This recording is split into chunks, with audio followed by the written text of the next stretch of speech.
सामुदायिक भवन बनाया, मनरेगा भवन बनाया, जबकि मेरा पंचायत में कोई भवन ही नहीं था। डॉक्टरों का जो है बहुत दिक्कत होता है। अभी जो महिला है आजकल डिलीवरी घर में नहीं होता, पहले होता था, इसलिए हॉस्पिटल बहुत जरूरी है।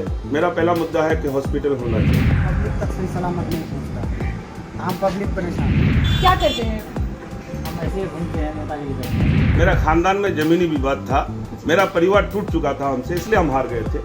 और कोई हारने का कारण वही है, मेरा परिवार। कि जब कुछ ना मिले जवानी में तो कूद पड़ो प्रधानी में, ऐसा तो कुछ नहीं है। नहीं, ऐसा नहीं। हर पब्लिक का मूड है जो नया हमारा मुखिया रोशन जहाँ रहेगा। हम गांव वाले के पास मजबूरी है, चाहे वहाँ ले जाए या रास्ते में नमस्कार, मैं हूं आयुष्वर, आप देख रहे हैं फर्स्ट बिहार झारखंड। फर्स्ट बिहार की पूरी टीम लगातार अपने चुनावी कवरेज पर है और ऐसे में वक्त हो चला है गांव की सरकार बनाने का। और अभी फर्स्ट बिहार की टीम सीमांचल के इलाके में है और सीमांचल के इलाके में ही एक पंचायत है जिस पंचायत का नाम है शिरपुर महला टोली। इस पंचायत का नाम है और वहाँ की भावी प्रत्याशी, मुख्य प्रत्याशी महिला है जिनका नाम है रोशन जहां, और उनका प्रतिनिधित्व उनके पति कर रहे हैं। चल के उनसे जानते हैं कि आखिर एक बार फिर से चुनावी मैदान में है, क्या मकसद है, क्या उद्देश्य है। इससे पहले भी वर्तमान में, इससे पहले भी चुनाव लड़ चुके हैं, जीत चुके हैं, 2 बार मुखिया भी बन चुके हैं और ऐसे में दोबारा चुनावी मैदान में है। तो किस उद्देश्य के साथ, किस जज्बे के साथ आप मैदान में हैं?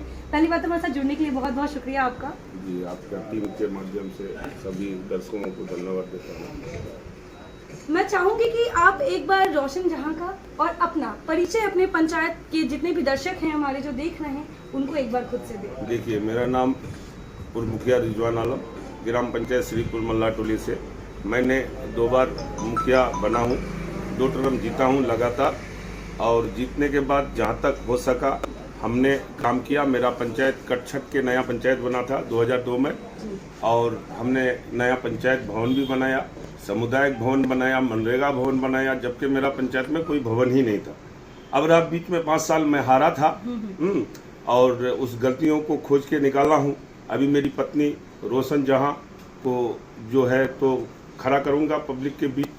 और सबसे पहला मुद्दा तो मेरा यही है कि मेरा पंचायत में क्या कहता है, जो डॉक्टरों का जो है बहुत दिक्कत होता है। अभी जो महिला है आजकल डिलीवरी घर में नहीं होता, पहले होता था, इसलिए हॉस्पिटल बहुत जरूरी है। मेरा पहला मुद्दा है कि हॉस्पिटल होना चाहिए। और अभी जो काम हुआ तो सरकार की तरफ से आपदा भवन लगभग हर पंचायत में बना, लेकिन हमारा पंचायत में नहीं बना है। मेरा तो पहला उद्देश्य है कि आपदा भवन होना चाहिए, इसलिए बाढ़ग्रस्त क्षेत्र वाला इलाका है, आपदा भवन जरूरी है, आपदा वन और हॉस्पिटल, यही मेरा 2 मुद्दा है। ये 2 मुद्दा है।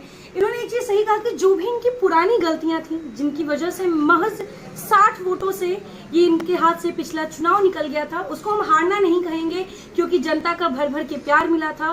महज कुछ वोटों की अंतर थी जिसके बाद वो सीट गई थी, लेकिन ऐसे में दोबारा उसी जज्बे से ये मैदान में उतरे हैं। और इनका साफ कहना है कि जो चिकित्सा और जिस स्वास्थ्य व्यवस्था की हम बात करते हैं जो यहाँ सीमांचल एरिया में चरमराई हुई है, उस पर ये काम करेंगे, क्योंकि हम कोरोना महामारी के दौर से गुजर रहे हैं। हम सभी को पता है कि स्वास्थ्य व्यवस्था दुरुस्त होना कितना जरूरी है और ऐसे में मुखिया जी अपने पूरे पंचायत के स्वास्थ्य व्यवस्था का फिर से निर्माण करेंगे अगर इनको दोबारा मौका मिलता है तो। मुखिया जी, पुरानी जो भी गलतियां, जो भी चूक रह गई थी, वो क्या थी और उस पर आपने किस तरीके से काम किया है कि दोबारा फिर से जनता से उम्मीदें हैं? देखिए, सबसे पहली बार जो हमने हारा, 2 टर्म लगातार पब्लिक रखा, पब्लिक का प्यार अभी भी मिल रहा है, पहले भी मिला था। मेरा खानदान में जमीनी विवाद था, मेरा परिवार टूट चुका था हमसे, इसलिए हम हार गए थे। और कोई हारने का कारण वही है, मेरा परिवार, मेरा खानदान, और थोड़ा जमीनी विवाद था, अब सुलझ गया है, हम लोग एक हो गए हैं। अभी मेरा खानदान एक साथ है, मेरे साथ है। मतलब कि घर का बेदी लंका ढाए, ऐसा कुछ स्थिति बन गया था जिसकी वजह से जनता का इतना समर्थन मिलने के बाद भी पिछली बार का चुनाव निकल गया था, लेकिन इस बार वापस से चुनावी मैदान में है। इस बार इनकी धर्मपत्नी चुनावी मैदान में है और रोशन जहां जी जिस तरीके से चुनावी मैदान में एक महिला है, आप उनके पति हैं, कितना समर्थन परिवार से मिल रहा है। क्योंकि एक महिला के लिए जब वो महिला घर से बाहर कदम रखती हैं और समाज सेवा में लगती हैं, क्योंकि जहाँ सेवा है वहाँ स्वार्थ नहीं हो सकता है, ऐसे में निस्वार्थ सेवा जब वो करेंगी तो घर पे जो चीजें हैं जो एक महिला को निभानी होती है, उसमें आप क्या भूमिका निभाएंगे, कितनी मदद करेंगे ताकि वो बाहर समाज को भी देख सके? देखिए, वो सरपंच का मेंबर भी रह चुकी है निर्विरोध जी, मेरा ही पंचायत से, वार्ड नंबर 3 से। और दूसरी बात कि वो भी जब हम चुनाव लड़ते थे तो मेरा प्रचार के लिए वो उतरती थी और लोगों का प्यार मिलता जुलता है, इसलिए कि लोग जब हमसे 10 साल मिलने के लिए आए तो उनका सेवा जो मेरी पत्नी की, चाय पानी लेके हम नहीं रहे घर में तो आई, बैठने के लिए दिया, चाय वो पिलाया, तो उस हिसाब से उसका माहौल भी अच्छा है, उनसे लोग खुश हैं मेरी पत्नी से। जब अनुभव हो आपके पास समाज सेवा का, अपने समाज के लोगों के बीच में रहने का, उनके हर समस्या को समझने का, उसका निदान निकालने का, तो यही जज्बा होता है जब आप चुनाव में उतरते हैं। और चुनाव के समय जनता सर्वोपरि होती है, जनता अपना मुखिया खुद चुनती है, और ऐसे में देखना ये होगा कि श्रीपुर मल्ला टोली का आखिर भविष्य, यहाँ की जनता किसको सरताज बनाती है, किसको अपना मुखिया चुनती है। मुखिया जी पूर्व में भी मुखिया रह चुके हैं और ऐसे में इनको जनता का हमेशा से प्यार मिलते रहा है, उम्मीद पूरी है। अब देखना ये होगा कि इसका रिजल्ट क्या आता है। अभी हम सीमांचल के इलाके में हैं, चल के देखते हैं हम जिस पंचायत में हैं अभी, उस पंचायत में आखिर कितना विकास हुआ है, क्योंकि 5 साल में एक बार जनता सर्वोपरि होती है, जनता अपना जनप्रतिनिधि खुद चुनती है। और ऐसे में उन्हीं जनता से हम चल के बात करते हैं कि आखिर श्रीपुर महला टोली पंचायत में कितना विकास हुआ है। यहाँ के जो वर्तमान मुखिया हैं उन्होंने 5 सालों में कितना काम किया है और क्या कुछ इस पंचायत, क्योंकि हर गांव की अपनी समस्या होती है, हर पंचायत के अंतर्गत जितनी भी गांव आती है हर गांव की अपनी समस्या होती है। ऐसे में उन समस्याओं के बारे में हम बात करेंगे और विकास पे देखेंगे कितना विकास हुआ है। आपका नाम? मोहम्मद नहीं करते, क्या करते हैं? हम ऐसे ही घूमते हैं, नेतागिरी करते हैं। अच्छा, नेतागिरी करते हैं, मतलब वो वाला सीन तो नहीं है कि जब कुछ ना मिले जवानी में तो कूद पड़ो प्रधानी में, ऐसा तो कुछ नहीं है? नहीं, ऐसा नहीं। अच्छा, आप नेतागिरी, तब तो आप तो बिहार की राजनीति से, अपने क्षेत्र की राजनीति से बहुत बखूबी से अवगत होंगे। ऐसे में आपको पता होना चाहिए, पता होगा कि 5 सालों में जिनको आपने मुखिया बनाया था कितना विकास किया है, क्या काम किया है, मुझे जानना है। पहले तो विकास नहीं हुआ, कुछ भी नहीं। अभी वो जो था मुखिया अभी है जी, वो विकास नहीं किया। अब इसका ये बार जो उठा है रिजवान साहब जी, इस बार बदलेंगे हम लोग मुखिया, रिजवान साहब को मुखिया बनाएंगे। अच्छा, आपने पहले से तय कर लिया? पहले ही तय कर लिया इस बार कि मुखिया बनाना है। चलिए, आप तो राजनीति में सक्रिय हैं, तो ये तो होता है, चुनाव बहुत नजदीक है, ऐसे में आप किन पे भरोसा करेंगे, इनके बारे में आपको पहले से पता होना चाहिए। और इन्होंने अपनी राय बताई है। यहाँ पे कुछ नौजवान हैं, हम युवा पीढ़ी को भी पीछे नहीं छोड़ सकते हैं, इनके भी वोटों का उतना ही महत्व है। आपका नाम क्या हुआ? मोहम्मद अख्तर। क्या करते हैं? ऐसे पढ़ाई करते हैं। स्टूडेंट हैं आप अभी? किस चीज़ की पढ़ाई करते हैं? जी, अभी 9th में। अच्छा, अभी 9th में हैं आप, तब तो अभी आप वोट भी नहीं देने जाते होंगे। परिवार के दूसरे लोग वोट देते हैं? जी, देते हैं, मेरे परिवार में देते हैं सब कुछ। अच्छा, आप भले 9th क्लास में हैं, लेकिन आपको भी पता होगा कि एक जीने के लिए जो रोटी कपड़ा मकान की जरूरत होती है, इसके अलावा जो सरकारी योजनाएं आप लोगों के लिए बनाई जाती है, चाहे केंद्र सरकार बनाए चाहे राज्य सरकार बनाए, ऐसे में क्या वो सुविधाएं, वो योजनाएं आप तक आपके मुखिया जी पहुंचा रहे हैं? जी, पहुंचा रहे हैं, लेकिन अब जो होने वाला मुखिया है वो अभी पहुंचाएगा, जो हम लोग अभी चुने हैं। 5 साल में कितना आप तक पहुंचा है? 5 साल में जो पहुंचना था तो पहुंच। अच्छा, अभी जो हम लोग चुने हैं जिसको, तो अब उसके बारे में देखेंगे। अच्छा, चुने हैं या चुनिएगा? नहीं, चुने हैं, ऐसे अच्छा, ऑलरेडी हम चुन लिए हैं। बहुत बढ़िया, बहुत बढ़िया। आपका नाम क्या हुआ? मोहम्मद रौनक। क्या करते हैं? पढ़ाई करते हैं। आप क्या पढ़ाई करते हैं? अच्छा, इंटर में हैं आप अभी। अच्छा, आपसे मैं ये सवाल करना चाहूँगी, क्योंकि हमारे बिहार में खासकर जो हमारी युवा पीढ़ी है वो कहीं ना कहीं शिक्षा के स्तर पर कुछ चीज़ों से, कुछ सुविधाओं से वंचित रह जाती है, क्योंकि वो सुविधाएं अभी बिहार में बहुत जगह नहीं है। हमारे सरकारी स्कूलें हैं, सरकारी कॉलेजेस हैं, लेकिन उन सरकारी स्कूलों में जिस स्तर के शिक्षक हैं, क्या वो शिक्षा सही दे सकते हैं या नहीं, ये देखने वाली बात होती है। ऐसे में आप खुद एक स्टूडेंट हैं, इंटर में हैं, क्या लगता है कि आप जहाँ से भी पढ़ाई कर रहे हैं, आपको पहले बताएं कि कहाँ से आप इंटर कर रहे हैं, और जो भी आप क्लासेस करते हैं, क्या लगता है कि वो पढ़ाई आपको आगे चल के काम देगी? वो शिक्षा जो आप अभी ले रहे हैं अपने शिक्षक से, वो आपको आगे चल के काम देगा? ऐसा तो नहीं लग रहा है, मैं तो ये बताना चाहूँगा, पहले जो काम हुई, पहले जो मुखिया थे 5 साल, नाम बता दें। मुखिया रिजवान साहब अच्छे काम किए। हाँ। अब जो ये 5 साल बीते हैं जो मुखिया, वो कुछ नहीं किए हमारे लिए। बस कहीं स्कूल या कोई अच्छा इलाज, कोई सुविधा नहीं, न सड़क का कोई सही सुविधा, कोई सुविधा नहीं दिया। अच्छा, वर्तमान मुखिया का नाम क्या है? वर्तमान मुखिया का नाम क्या है?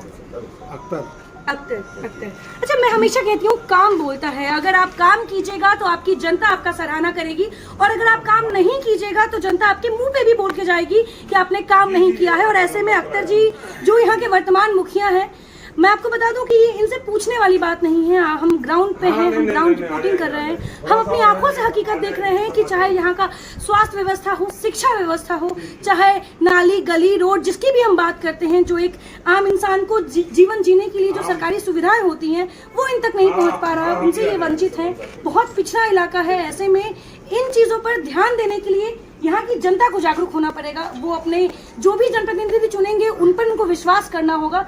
ऐसे में फिर से चुनाव आ गया है और 5 साल में एक बार फिर से आप सर्वोपरि हैं, जनता अपना वोट देके अपना जनप्रतिनिधि चुनती है।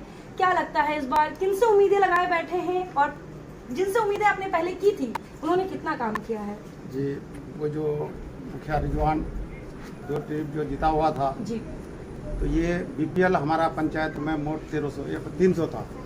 इससे वो 1300 बीपीएल बनाया, रोड बनाया, पंचायत घर बनाया, समुदाय बनाया, पब्लिक का बीच में रहा। जी, जो भी जहाँ बीमार पड़ा, कुछ पड़ा, हॉस्पिटल जहाँ भी जाना पड़ा हर जगह गया। बिल्कुल। तो आज जो जितना भी काम किया है तो मुखिया रिजवान, अच्छा, इसीलिए हम लोग पब्लिक सब सहमत होकर के इस बार फिर उसको मैंने जो है रोशन जहाँ को अभी खड़ा किए हैं और इसका बाद हर पब्लिक का मूड है जो नया हमारा मुखिया रोशन जहाँ रहेगा। जी जी बिल्कुल।